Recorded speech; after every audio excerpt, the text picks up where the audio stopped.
Welcome, everyone, to the Happiness Journey with Dr. Dan podcast, where every journey is worth living. My name is Dr. Dan, and I'm your host for today's episode. I'm a bilingual cognitive behavior and neurolinguistic practitioner specializing in anger management issues, both court appointed and private, marriage and relationship coaching, dissociative disorders, narcissistic personality disorders, depression, anxiety, dream analysis, and also provide life, business, and retirement coaching support. I provide individual one-on-one sessions in both French or English and also do group settings. If you need any assistance, reach out to DMV therapy and coaching services at 301-325-1550, and our website can be found at lifecoachddanamzallag.com.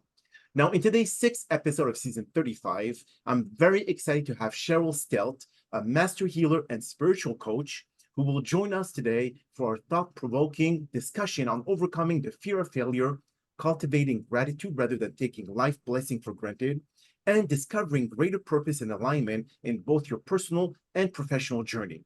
Together, we will explore how embracing these principles can lead to a more meaningful, fulfilling, and authentic life. So, without further ado, and as with all of our previous episodes, I'll leave it to our guest to properly introduce herself, as no one else can do a better job. Cheryl, the floor is yours. Oh, thank you so much, Dr. Dan. It really is such an honor to be here with you and your audience and to be a part of what you're all contributing to humanity. Just a quick intro. I've been doing this type of work for 33 years now. I call myself a master healer and a spiritual coach. And really, it was my own personal work that led me to work with others very early on in my journey. And there is absolutely nothing more rewarding, more fulfilling uh, than I've ever done. Well, I am honored as well to have you on this podcast. And you, I mean, out of among like the 400 or 500 guests that we have brought in throughout the world, if the world was a square, then I would say the four corners of this world. But we always bring great, I would say, benefit to our listeners, where many of them are actually experiencing many struggles, many challenges, where sometimes you feel that you're in a dark tunnel, there's no light surrounding you, and sometimes it's very hard to be able to get out of that vortex of misery, and Yeah. many of them just don't know what exit to take. So people like you will kind of come and contribute to saying that there's always light at the end of that tunnel, and we're here to be able to kind of bring them towards that light, not in the death kind of like doom and gloom. I would say that most people talk about death, but hopefully we'll be able to give them some insight on how to look at life with a different pair of lens. So let's talk about what I originally introduced the podcast with, which is, how can people overcome their fear of failure? And as you know, Cheryl, we, based on our past, based on our trauma, especially if it's from childhood all the way to adulthood, we kind of like always stop ourselves on our track, thinking that if we fail, we become a disappointment to ourselves and to the many people out there who trust us. So how can we overcome this fear? So many ways. Well, the first thing, a lot of times, any fear, especially the fear of failure, comes from our early childhood conditioning. And often, even as early as when we're little tiny babies or from being in the womb, it starts early.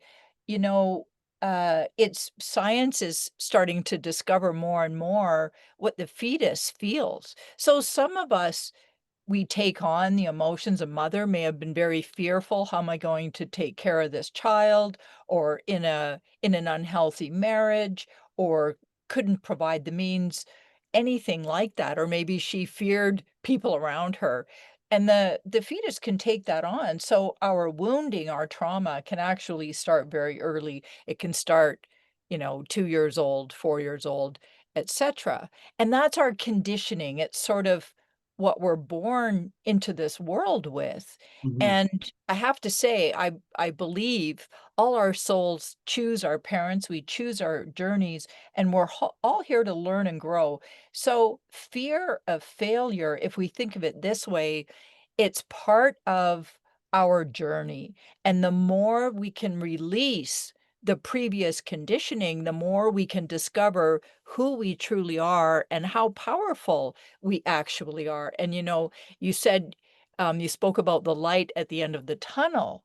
And I want all you listeners to hear that you are the light at the end of your own tunnel. And if we think of it this way, we're all these bright lights, these beings that come into the world. And I think of the analogy of a lampshade or a cover, and we are covered with this conditioning. Our lampshade that prevents our light from shining brightly is just the conditioning, everything we signed up for to learn and grow through. And so the more we release of that, the more we can shine our own internal light and just know it's there. And then what we used to fear as failure, no longer exists for us. What happens to replace it is excitement or joy or happiness.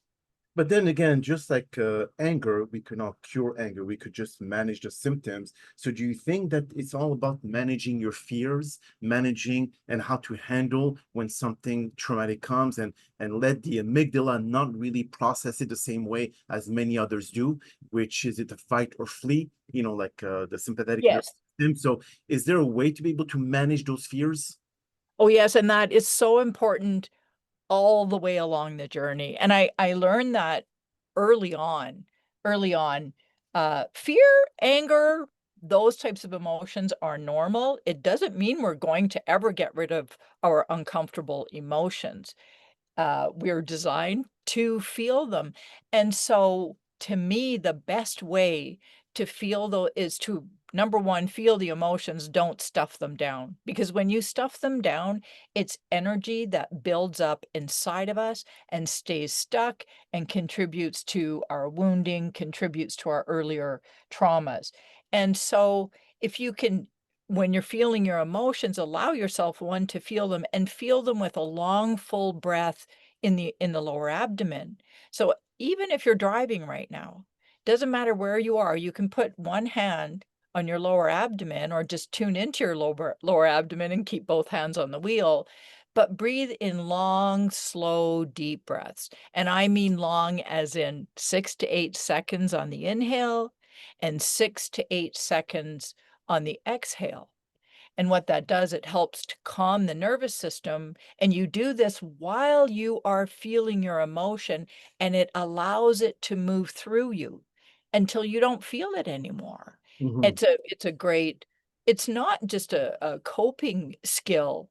It helps to bring you back to a natural plateau of peace or enjoyment, happiness, and so it's to continue to do that. That to me is the number one skill, and eventually it'll become automatic, so that if suddenly you feel fear or anxiety, your body will move into that long, full breath once you do it long enough. It's also great for dealing with anxiety. Mhm. Absolutely. Is it like the same as stimulating the vagus nerve system? I was just gonna mention that.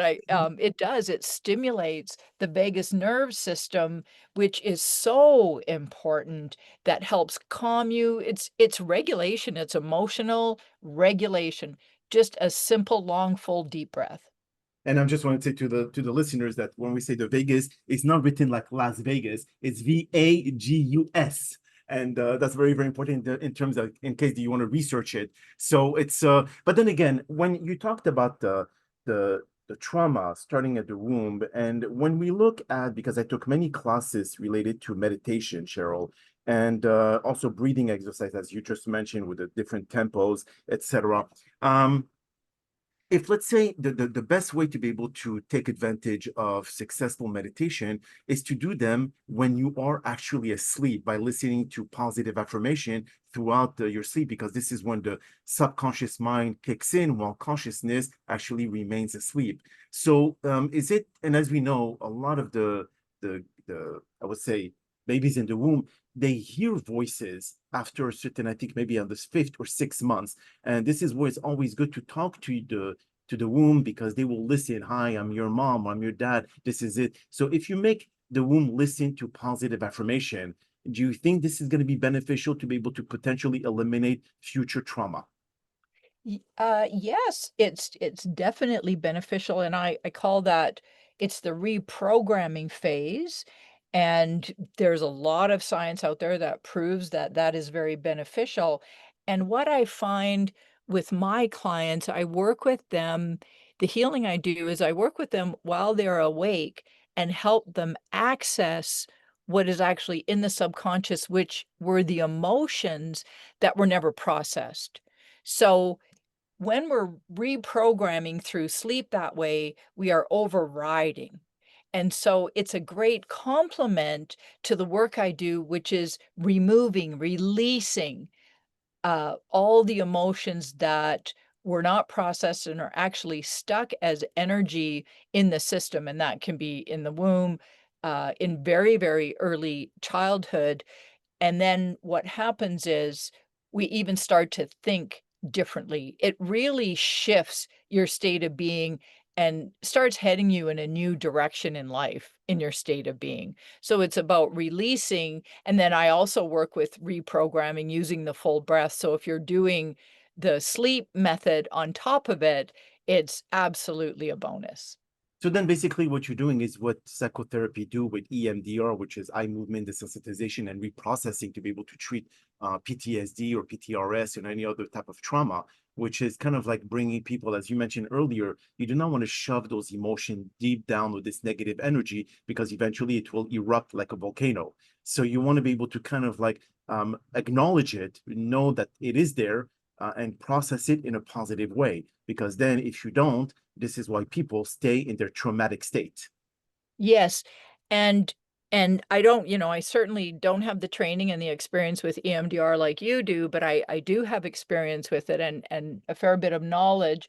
And what I've found is a lot of people who are practicing EMDR focus too much on the details. For example, it's science has proven that trauma is encoded in the right side of the brain in the subconscious through physical sensations and emotions, Mhm. not through linear memories. So linear memories that we have in the subconscious are always fragmented. We don't have to remember the whole thing, nor will we.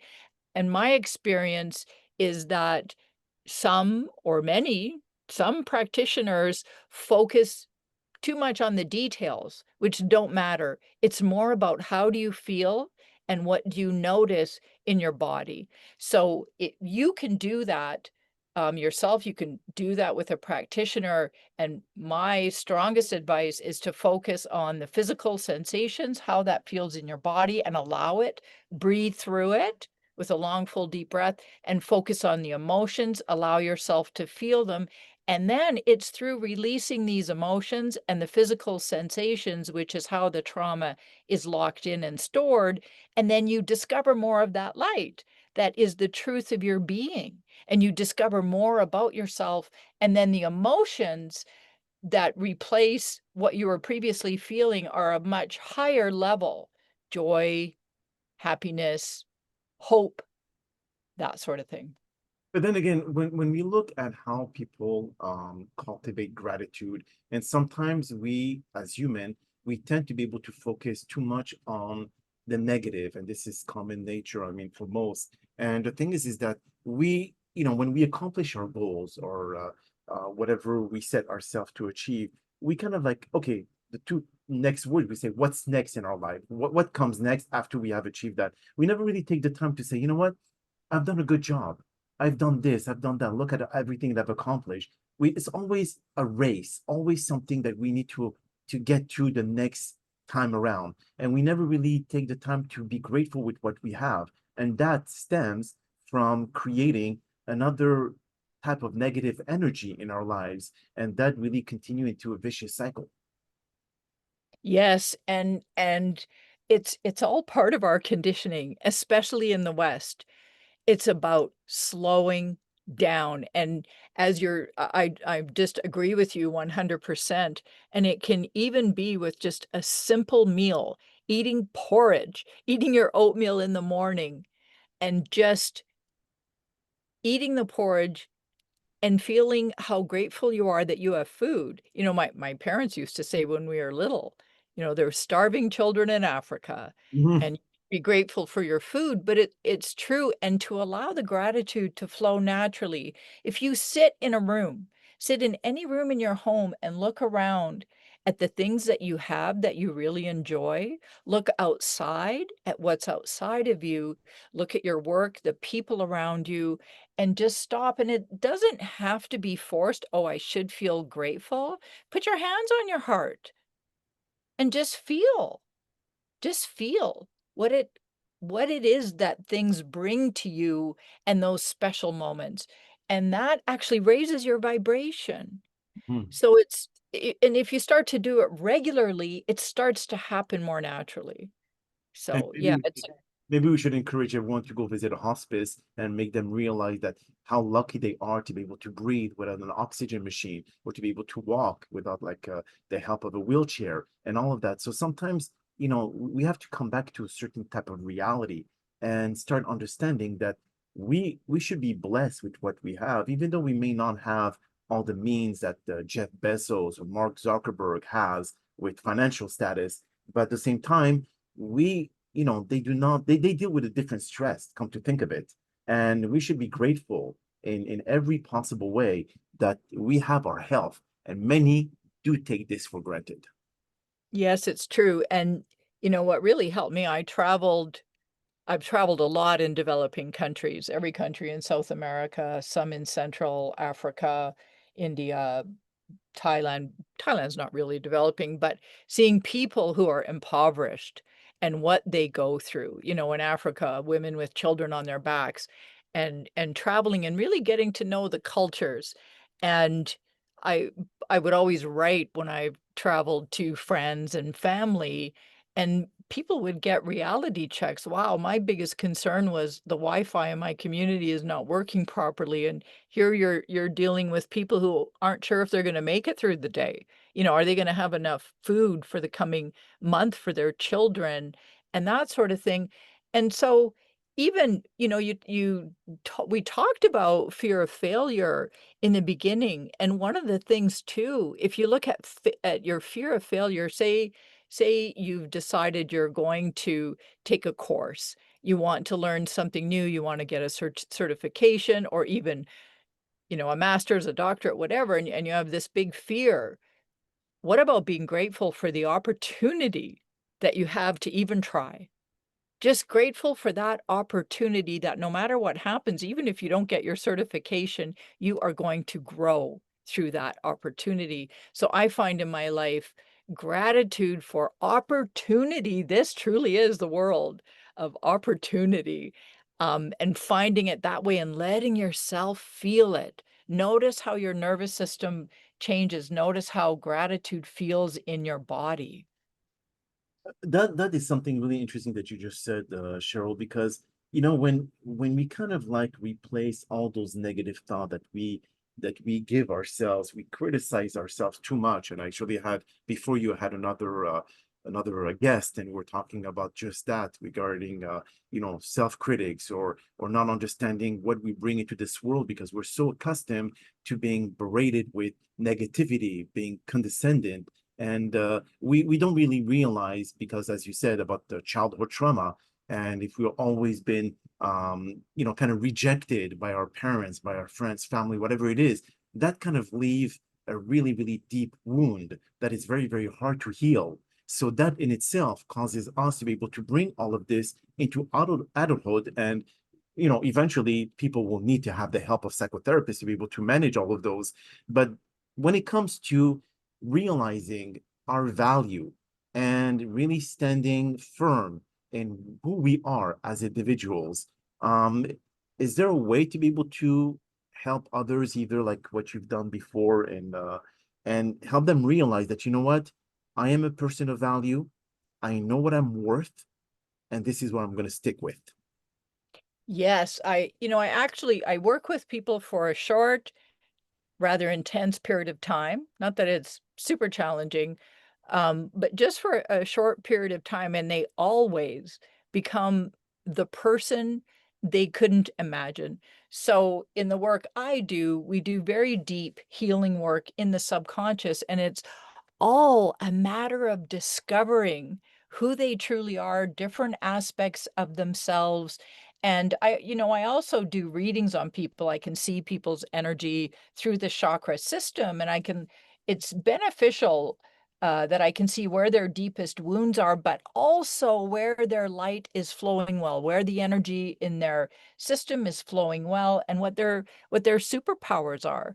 And so it's a process of discovery, and that process of discovery includes releasing what is actually not true, the subconscious beliefs, releasing the emotions that are attached to the wounds that were formed early on in life.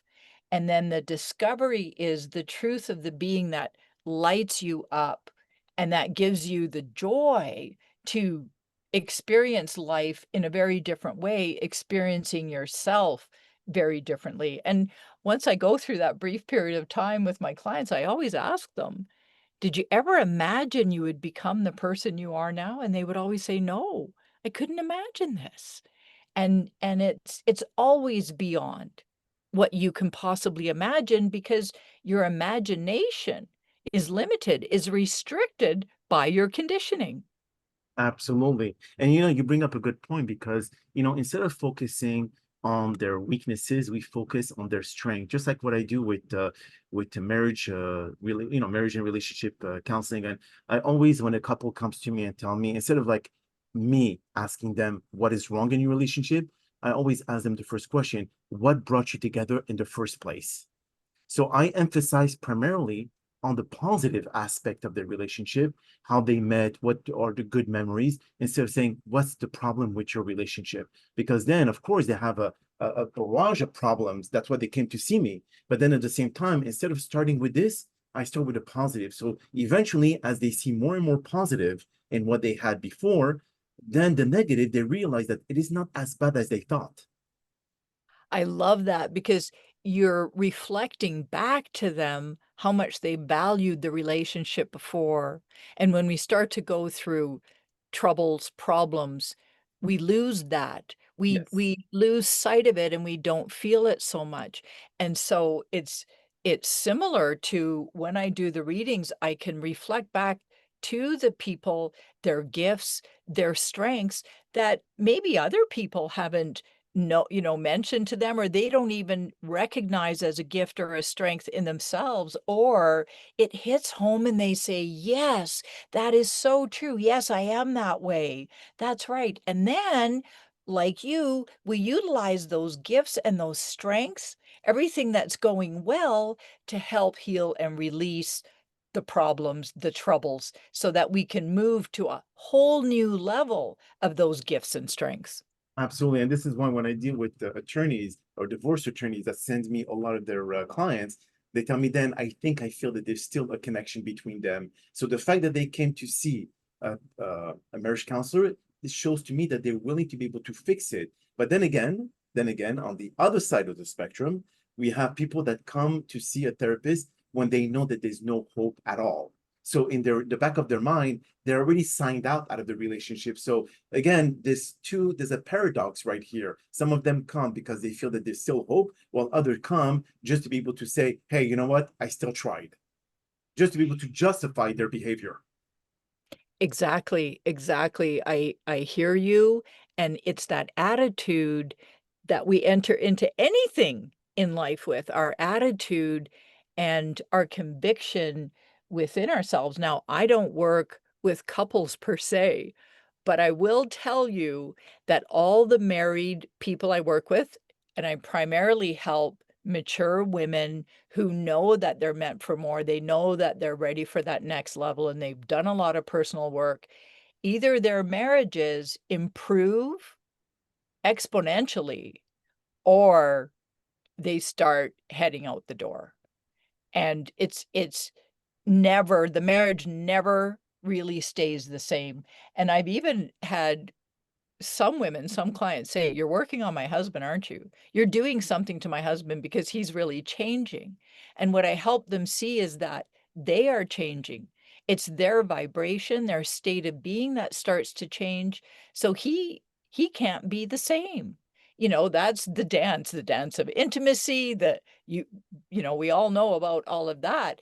And so if you just change one person, the other person cannot stay the same. And so there's always a shift in all relationships through the family, friends, that sort of thing, because they change quite quickly. Well, unless you're dealing with a narcissistic person, then this is not going to change very often. That's different. Well, they may change, but it never gets prettier. No, never. That's You're right. You change in the opposite direction, and yes. the direction is not the greatest one. So when it comes to the gratitude aspect, where people realize that they need to be able to look at things with a different pair of lens, and they realize that they've seen life with too much negativity, and that has not worked for them for many years. Is there like a eureka moment where they start saying to themselves, something got to change, but they don't know where to start or how to start?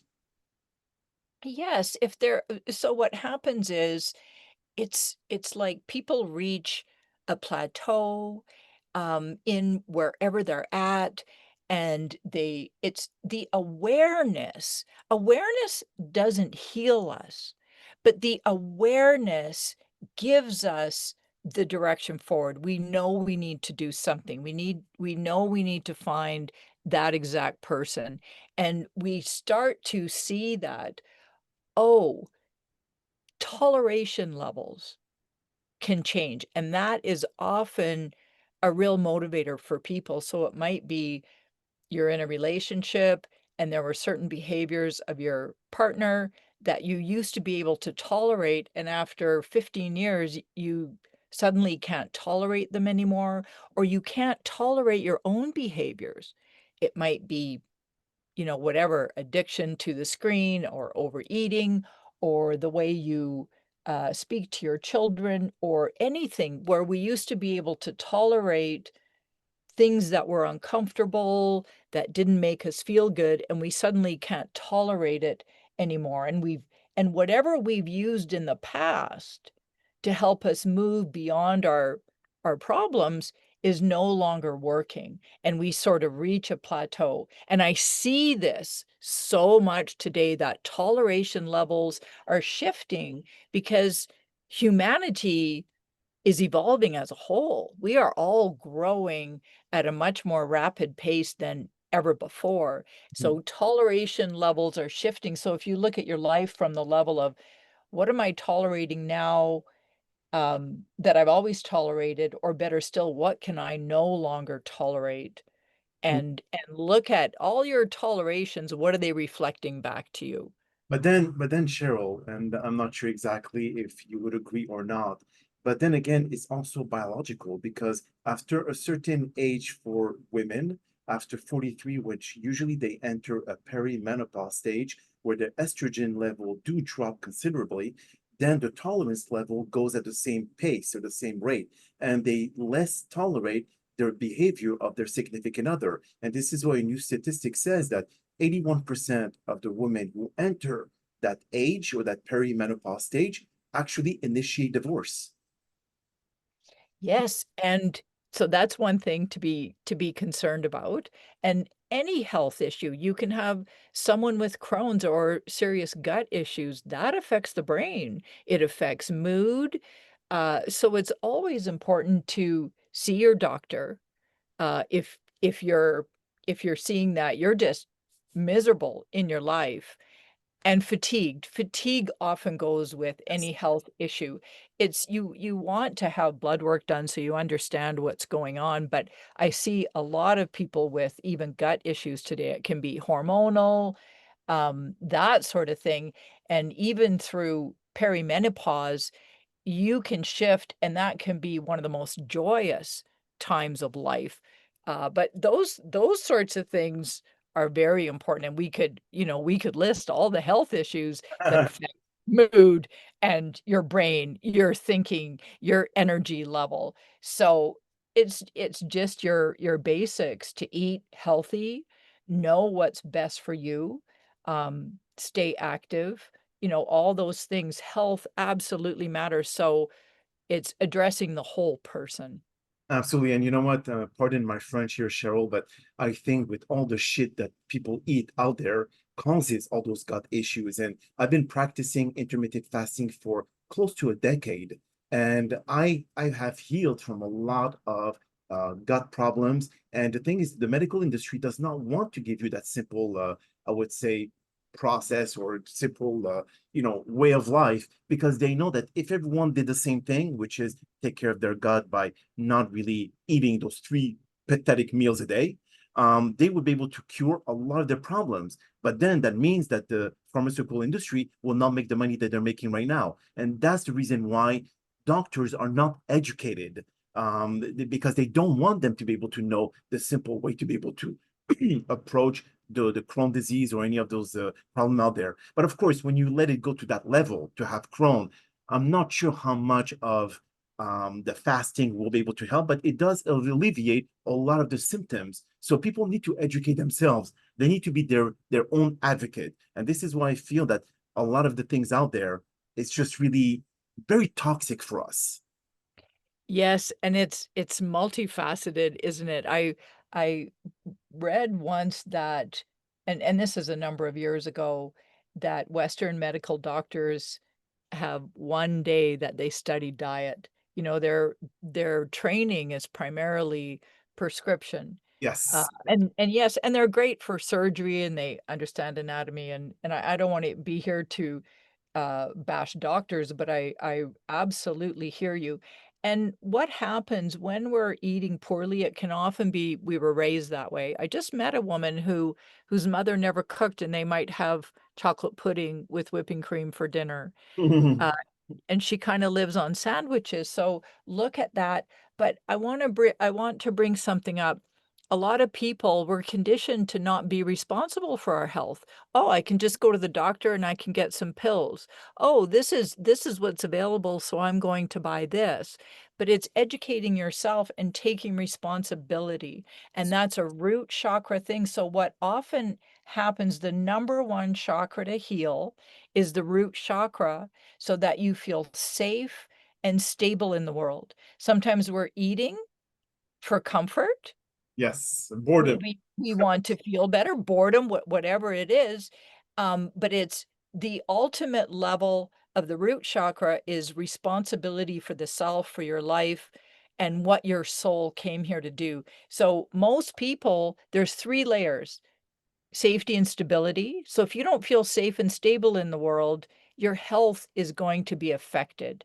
Absolutely. Uh, Once you have so that's the first thing I always help people with, creating that safety and stability. That's the healing, the old wounds in the subconscious at a deep level, reprogramming, and that can be a multifaceted approach. And then we move into trust and faith, trust in yourself, trust in life, trust in a higher power, in the divine God, whatever word you want to use. So trust and faith, and that relaxes the system. so We talked about the vagus nerve and the whole sympathetic nervous system. Often we are tight. How many people come and see you? They have tight shoulders. So yeah, we move into trust and faith. And then the next level is responsibility and accomplishment. So uh, being responsible for your life, and it food is absolutely a part of that. So if you're eating poorly and you can't stop, it's likely a safety and stability issue. absolutely. Well, Cheryl, that is all the time that we have for today's podcast. And again, thank you sincerely for taking the time out of your busy schedule to join us. And we all appreciate your participation to this episode by expressing the importance of cultivating gratitude and avoid taking things for granted in our lives so we can lead a more authentic and meaningful existence. Now, to our millions of listeners out there, we hope that you've all enjoyed today's episode as much as we did. And also, we're very excited for what's ahead in season 35 of the Happiness Journey with Dr. Dan podcast, featuring a lineup of incredible guests with powerful stories that will continue to uplift and inspire all of you. Now, here are some concluding words of wisdom. Success begins when we find the courage to take action despite our fear of failure. Rather than seeing failure as defeat, we can view it as a powerful teacher that helps us grow stronger, wiser, and more resilient. When we focus on lessons instead of setbacks, new opportunities often emerge. Equally important is cultivating gratitude for the blessing already present in our lives. Too often, we concentrate on what is missing and overlook the people, experiences, and opportunities that makes it life meaningful. Gratitude shifts our perspective and allow us to appreciate the richness of the present moment. Now, as we develop both courage and gratitude, we gain greater clarity about our purpose and align our lives with what truly matters. When our action reflects our values, we experience deeper fulfillment, authenticity, and inner peace. A meaningful life is built by choosing courage over fear, gratitude over entitlement, and purpose over mere existence. My name is Dr. DranAmzallag, and you may all keep pursuing your amazing journey in life. Stay tuned for our next episode.